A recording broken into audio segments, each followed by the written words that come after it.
Good evening, everybody. It's an honor and a privilege to be here once again at the Indian Institute of World Culture, where so many doyens of literature have spoken on so many esoteric and profound topics. So I should remember one in particular, that is Professor S. Ramaswamy, who was my professor in Bengaluru University.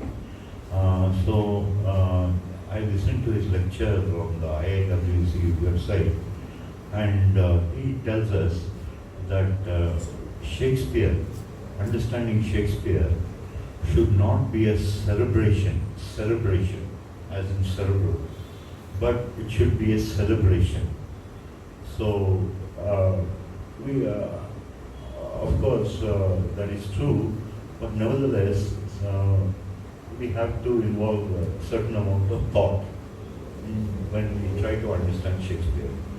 So, just a brief introduction. I feel sure that much of this is available and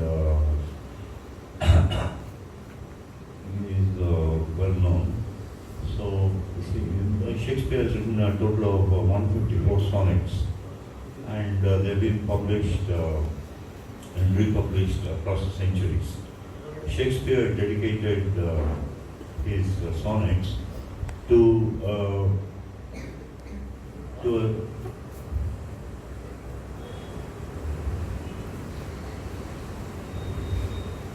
a certain Mr. W.H. Now, who this Mr. W.H. is a matter of conjecture. Some scholars feel that it could be Henry Wriothesley, one of Shakespeare's patrons, or it could be the Earl of Pembroke. Anyway, opinions differ about who the sonnets are dedicated to, and there's a lot of scholastic work which has been done on the sonnets. So here, instead of trying to sum up all the material which has already been done, I felt I should speak about what the sonnets mean to me. Okay? So what I'm going to try to give is a personal reading of a few sonnets of Shakespeare. Now, the first sonnet we'll take up is Sonnet 29. Sonnet 29.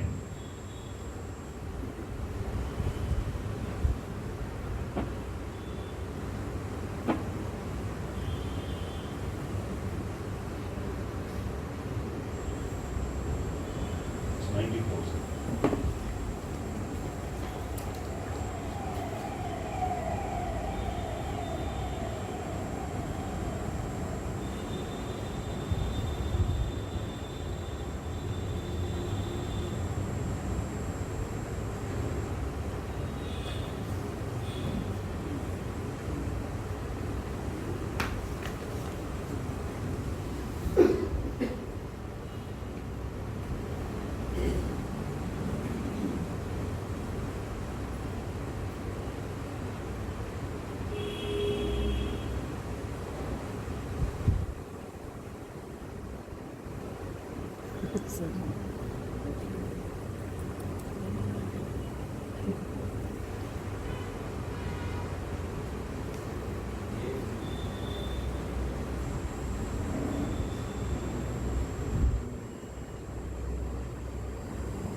Okay, so here we have Sonnet 29, and if you look at the first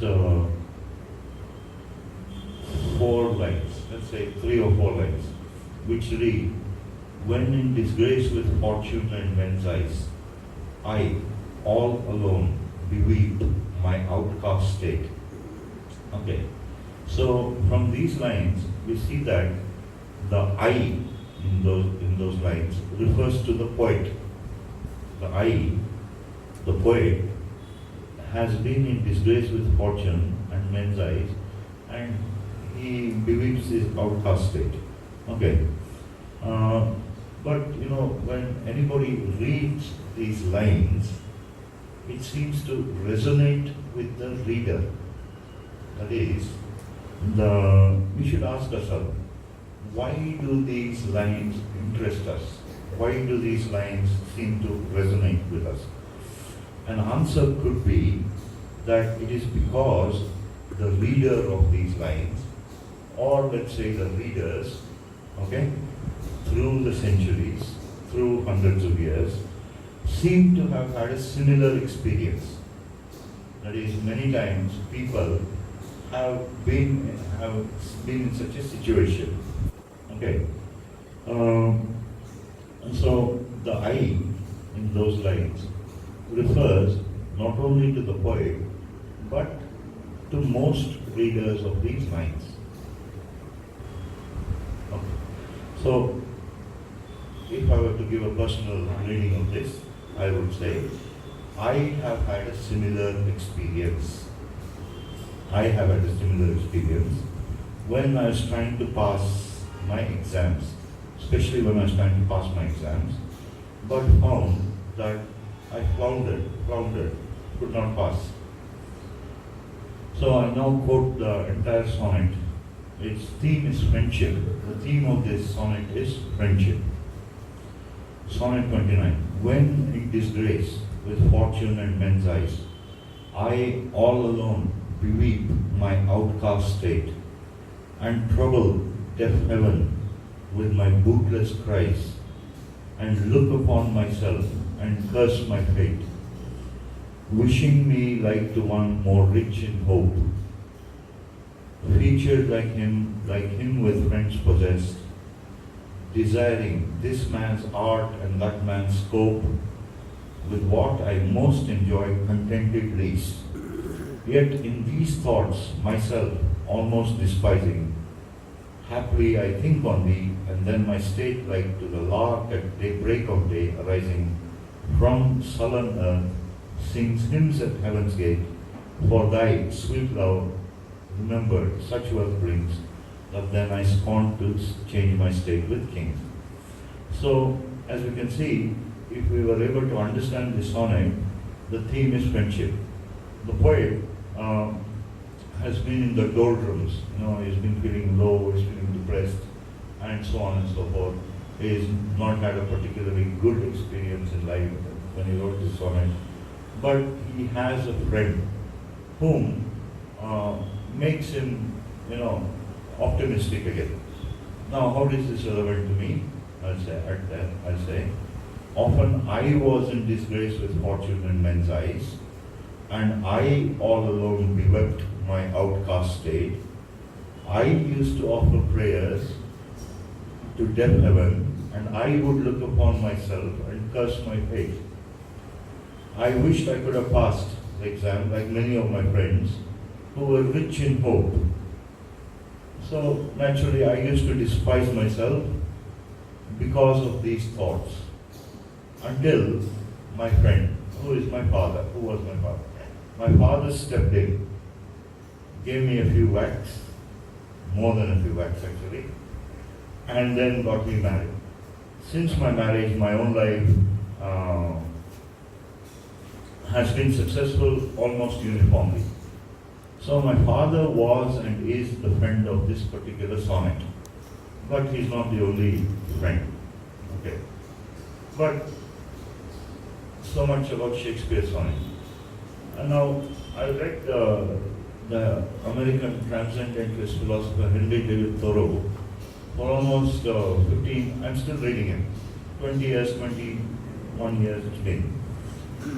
So while I was reading the American mystic philosopher Henry David Thoreau, I came across the following line, in which he says, in Shakespeare, I find missing the important shades of meaning,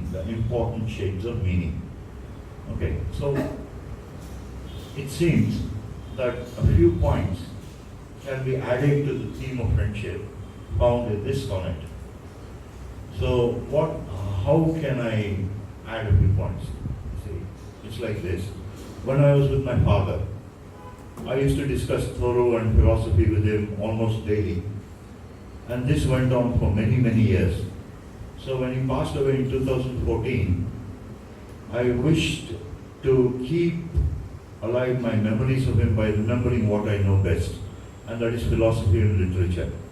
So I tried to think of quotations from Thoreau, poetry, literature, philosophy, to fit whatever I saw around me. For example, here is a sentence by Thoreau which might seem to have helped. Thoreau says, "Help the poor and they will help you lay up a better stock in life." It's a proverb. If you help the poor, it's almost understood that they will help you lay up a better stock in life. It's direct correspondence. So since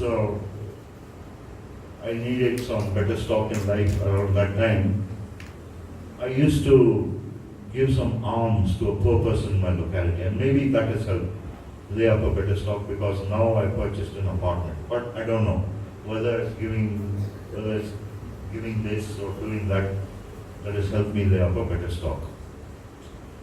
About giving alms. So here is another quote about giving alms. Here is another quote by a German writer called Nietzsche, who says it soon becomes tiring. You can't keep on giving alms.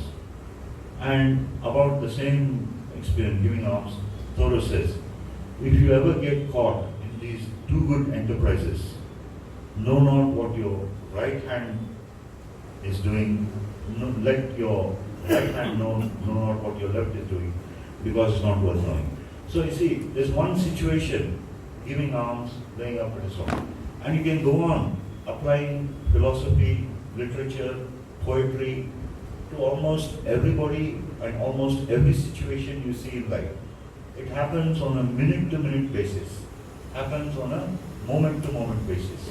Okay, so practically every ordinary scene has been dealt with by the older authors, I found. I also wanted to see if the proverb, literature is life, has any meaning. So, to return to the theme of friendship, with these sorts of thoughts going on in my mind, continuously quoting Thoreau, Emerson, the poets, philosophy, etc., etc., on a moment-to-moment basis for many years, okay? What happens? Nietzsche says about this. He says in his Thus Spake Zarathustra, which is one of the great books of the world. He says in Thus Spake Zarathustra, in a chapter on friendship, he says, I and me are always too earnestly in conversation. How could it be endured if they were not a friend? Okay, so continuously reflect upon life and it goes in, okay? So if there were not a friend, you would just sort of become dark and gloomy. The friend, called the third one by Nietzsche, is the one which prevented the conversation of the two. Conversation of the two is I and me. From sinking into the depths. You become dark, gloomy, morose, and so on and so forth. Because about this particular situation, Thoreau says, thinking makes a man melancholy. That's another quotation. So continuous thinking makes you melancholy. So the conversation between I and me goes into the depths if it was not for a friend. That's one point that could be added to the theme of friendship. But there's what can be called a word of caution in Nietzsche. He says, our faith in others, our faith in our friends, betrayeth, wherein we would have faith in ourselves. So why do we need a friend? Because we're not satisfied with our own self. We're not satisfied with living in our skin. Okay? Betrayeth, we would fain have faith in ourselves. Our longing for a friend is our betrayer. So this is one point that can be added to the theme of friendship. As Shakespeare, as Thoreau said, in Shakespeare and other authors of that era, Johnson, Marlowe, he finds the important shades of character missing. So, also I was reading, listening rather, to an audiobook by Seneca.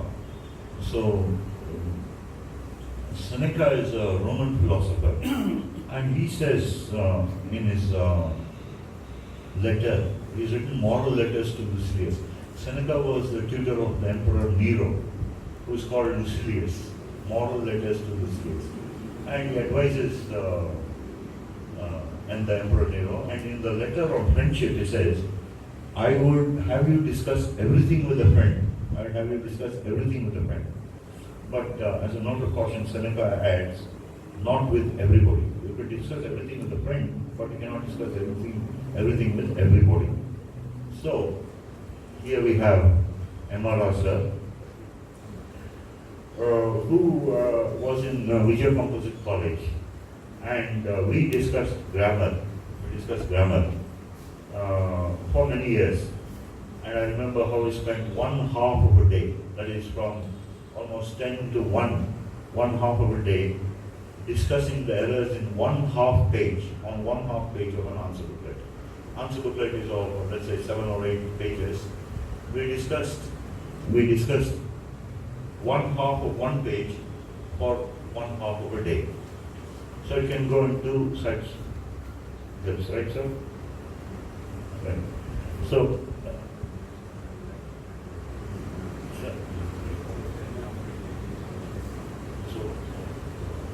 So finally, about friendship, what I can personally say is found in the Mahabharata. In the Mahabharata, in the Yaksha Prashne, the Yaksha asks Yudhishthira, who is the best friend? And Yudhishthira says, wife. Okay. So this also has come true in my life. So since 2014, it was in reality my wife who has been supplying me with food, clothing and shelter. She arranged for the down payment, she cooks the food for me, and my relatives give me from Canada, they give me gifts, clothes. So who is the best friend? Wife. So this is called a personal reading of a poem. But you see, this sort of thing is developing in the West as it happens. These ideas, they're called art is religion. Art is the new religion.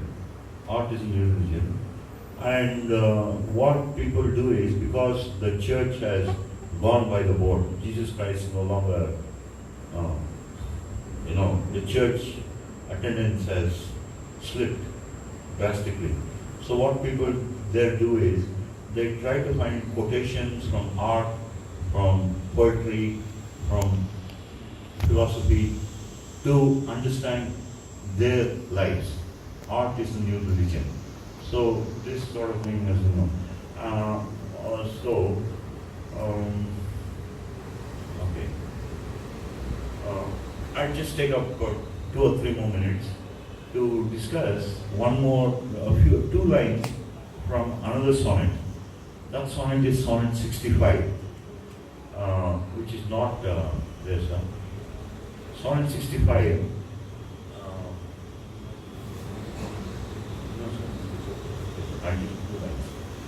So the first few lines of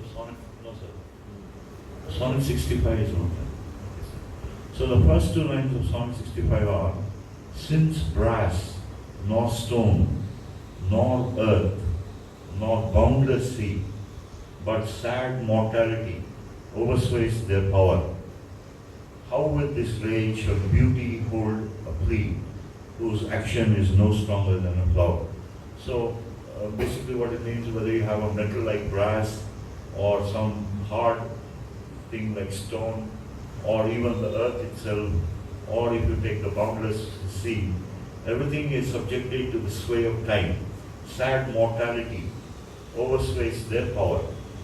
Time overarches all things on earth. So the poet asks, how with this rage, apparently the passage of time is it's a bit of rage which overcomes everything in its path. How with this rage shall beauty hold a plea whose action is no stronger than a flower? So it so happens that I was often not overtly, but I was sort of introvertedly angry with my wife. But you see, while she did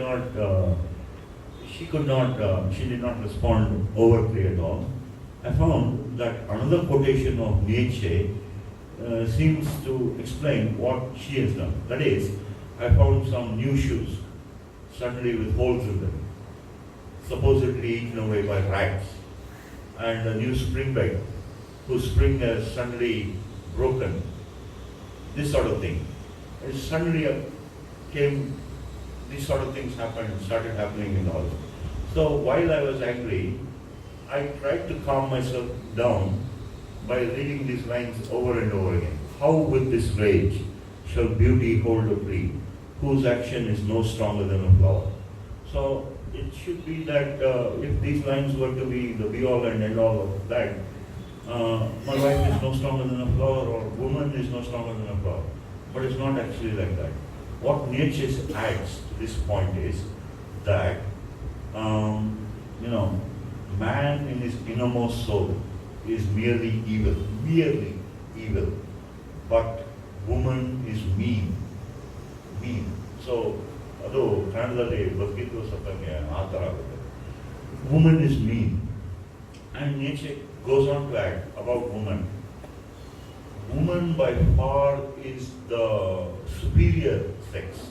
We think that man with his physical abilities has done can do a lot. But woman by far is the superior sex. That's what Nietzsche says. So that's another point which can be added to the point which Sonnets of Shakespeare. So I'd like to sum up. While the sonnets of Shakespeare are true, depending on the reader or the readers and individual interpretation of those sonnets can be given based on the individual reader's experience. So that is my point. Those are my points of view on the two sonnets of Shakespeare. But if you take any of these sonnets which are projected, we can also learn from them. We can also learn, and provided we make the eye of the sonnets doesn't only refer to the poet, it also refers to the reader. And if you take, for example, moral letters to Lucilius, Lucilius is not only the Emperor Nero, Lucilius is also the listener in the present day century.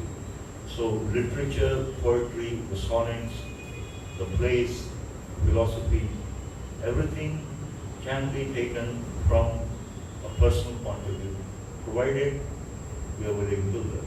Thank you.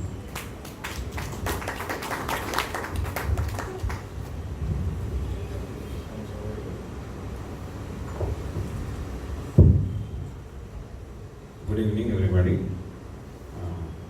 I consider it an honor to be able to speak at Indian Institute of World Culture.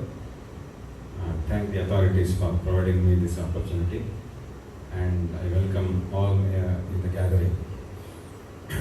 I would like to give an overview of the situation in Shakespeare's life which made him write sonnets, so that we can be able to better appreciate what he wrote in the sonnets. Of course, Shakespeare was famous for his plays. He in fact earned his bread through that, even acting in some of them. It was he and his, some of his friends who built the Globe Theatre, and he wrote plays for the theatre and performed in them. But it so happened that the plague in early 1590s led to the closure of many London theatres, and out of economic necessity, Shakespeare turned to poetry, writing poetry.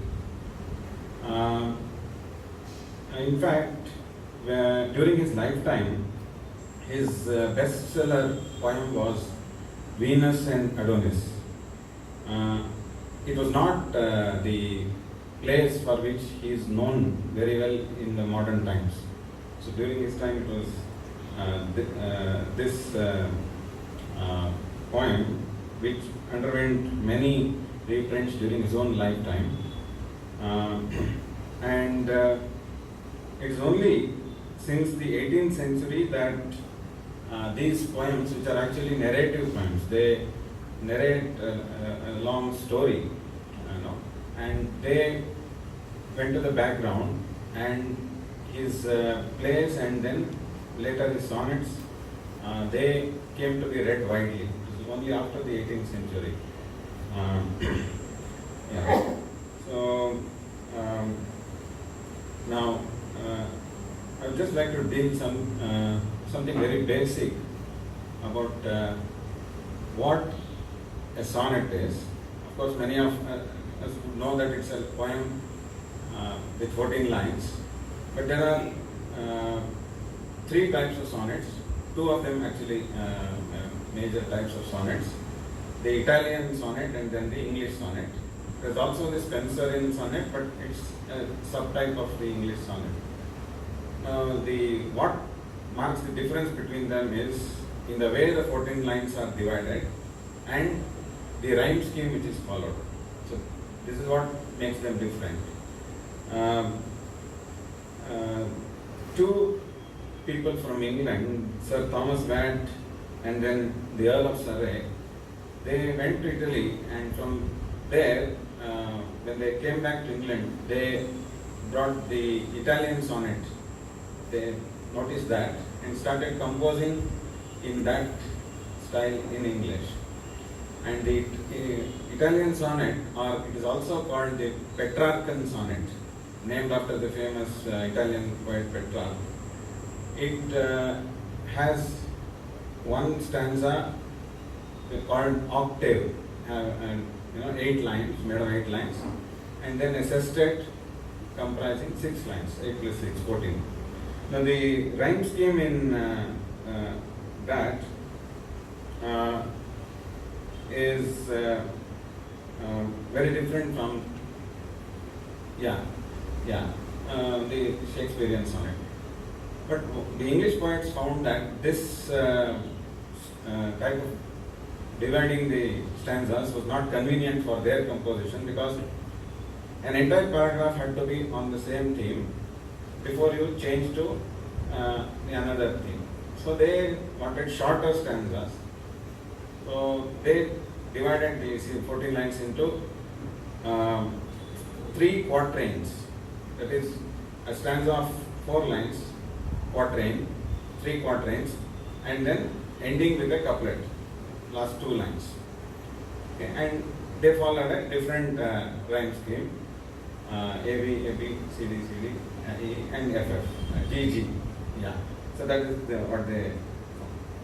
Now, the English sonnet is also called Shakespearean sonnet because more than any other English poet, Shakespeare made this form of poetry very famous. So it's also called by his name, the English sonnet or the Shakespearean sonnet.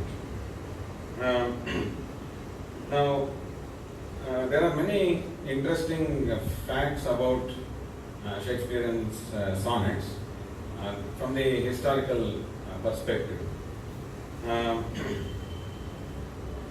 The sonnets of Shakespeare, as it is available today, they did not constitute a single book.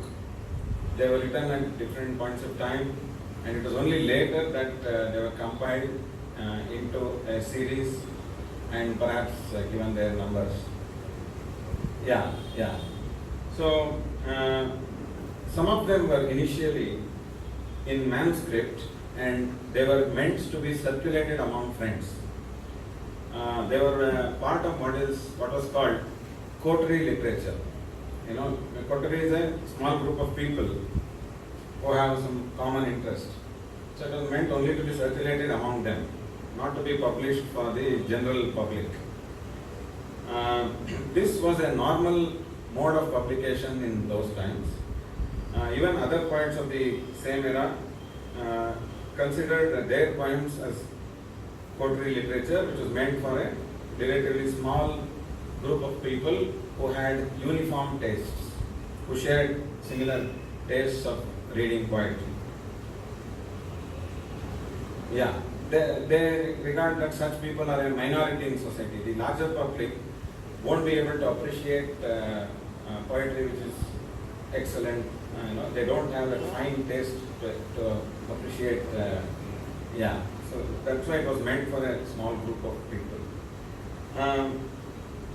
Now, there are many versions of Shakespeare's sonnets. Scholars, have gone through a lot of manuscripts and other documents to arrive at the version that is taken as the official version now. The reason for this was that Shakespeare and even other poets, they wrote these poems for their patrons. There was this practice of gifting a poem. If there is a patron, it may be a poem in praise of the patron or even on any other theme, but it is gifted to the patron. And then that poem would become the property of the receiver of that gift. And the patron would rewrite the poem in one's own way. They would, if they didn't like a word or a phrase, they would change it and copy it in their own way. So there is nothing like a definitive version of these sonnets. Just as it happens in the case of any other oral, work, traditional text. You get many versions of the same text, and scholars go through all those versions and arrive at a definitive version after leaving out many things and taking many things. Now, the recipient treated the poem as a valued possession, copying it out and having it copied by a professional scribe. Often, the transcribed version would include the recipient's own versions so that the poem became even more definitively the owners and not the authors. So it's like if you give something to a person, it's the property of that person. So that person can do whatever one wants with it. So that was how it was seen. Today, I don't think we can take the liberty of changing anybody's text. But it was very common in those days. If you give somebody a poem, it becomes this, like that. Many times the author's name would be indicated only by initials. Like if Shakespeare wrote a poem and gifted it to somebody, the author's name would be mentioned only in initials, not even in full. Yeah. And so that gives us an idea of how literary property was treated in those times, very different from the idea of the copyright that we have in the present day. And then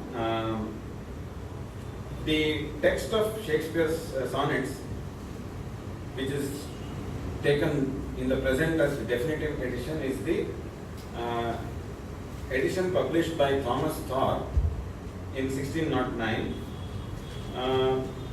The edition was titled Shakespeare's Sonnets, Never Before Imprinted.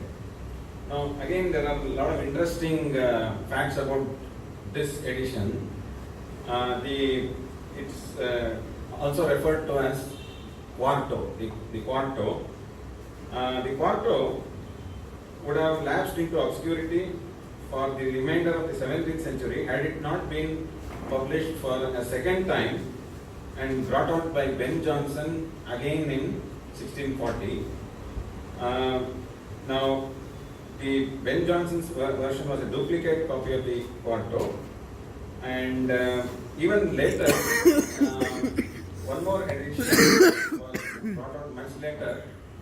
And what these people did was they changed the pronouns in the sonnets. Now, they found it very odd that Shakespeare wrote about love focusing on a man. In fact, there are some erotic descriptions also. So they found it very odd. So what these later editors did was to change it to appear as if he wrote it for a woman, changing the pronouns from he to she. You know? So he is became she is in some sonnets addressed to a it was actually originally addressed to a young man, so as to make the poet speak lovingly to a woman and not a man. Now one might wonder, why is it so? No? For that we will have to understand the notions of sexuality that were prevalent in English society in those times. The controversy surrounding the sonnets is of a autobiographical nature. That is because of the patronage extended by an aristocrat. Now, this patronage given by an aristocrat is a very complex issue. The poet promises immortality to the aristocratic youth who patronizes him, and another poet competes for his attention. Now, suppose Shakespeare wrote a poem praising one, say, baron or earl or somebody. There would be another poet who would also want the patron to shower his patronage on him. So there was a kind of competition between them. And the issue of patronage does not end with merely dedicating the poem to the patron. In fact, patronage is the subject of poems. It is intense, intimate, and even explicitly erotic in some cases. Now, the sense of intimacy was shared by these private friends. I told you that these sonnets were meant for private circulation. So when they wrote it, the group of friends were even what you may call very private friends, very close friends in that sense. And the social world in which Shakespeare's sonnets were circulated was a sophisticated one. The first section of Shakespeare's sonnet, if we are going to divide his 156 sonnets into two sections broadly, from 1 to 127, the first section declares the poet's love for a beautiful young man. It declares his love for a beautiful young man. Now, it is to be noted that in those times, sodomy was not equivalent to homoeroticism, and English culture did not display a morbid fear of homoeroticism as such. Now, there's a lot of discussion on what constitutes sodomy and what is homoeroticism. Gay relationships, as we understand it in the present times, even in the present, though there is some acceptance, it is still detested across the world, but it has not been made into a crime. If it is seen as a crime, then it is sodomy. And sodomy has legal definitions. Now, what we have to understand here is, if we have to look at Shakespeare expressing love for a man, the society of those times was a sophisticated one, in the sense that it did not see homoeroticism in a very narrow prism.